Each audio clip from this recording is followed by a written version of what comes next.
ನಾವು ನಾಗಮ್ಮ ಅಂತ, ನಾವು ಇದು ಓನರು. ಅದೇ ಅವ್ರಿಗೆ ಕಂಪ್ನಿಗೆ ನಾವು ಕೊಟ್ಟಿದ್ದೀವಿ, DS Max ಕಂಪ್ನಿಗೆ ನಾವು ಕೊಟ್ಟಿದ್ದೀವಿ.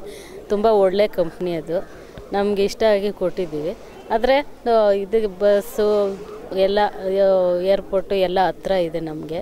ಇದೆಲ್ಲನೂ ನೀವು ಇದು ಮಾಡ್ಕೊಬೋದು. ಸ್ವಿಮ್ಮಿಂಗ್ ಪೂಲ್ ಇದೆ, ಎಲ್ಲ ಸ್ಕೂಲುಗಳು ಎಲ್ಲ ಹತ್ರ ಇದೆ, ಎಲ್ಲಕ್ಕೂ ಅನುಕೂಲ ಇದೆ ಇಲ್ಲಿ. ನೀವು ಮಾಡ್ಕೊಬೋದು ಬೇಕಾದರೆ. ಇದೆಲ್ಲ ನಾವು ಒಳ್ಳೆಯದು ಕಂಪ್ನಿ, ಇದು ಚೆನ್ನಾಗೈತೆ. ಅಂದರೆ 30 ತಿಂಗಳಲ್ಲೆಲ್ಲ ನಮಗೆ ಕ್ಲಿಯರ್ ಮಾಡಿಕೊಡ್ತೀವಿ ಅಂತಂದರೆ ಅದೆಲ್ಲ ಒಳ್ಳೆ ಜನ, ಒಳ್ಳೆ ಇದು ಇದೆ. ನೀವು ಇದೆಲ್ಲ ಮಾಡ್ಬೋದು, ಚೆನ್ನಾಗೈತೆ.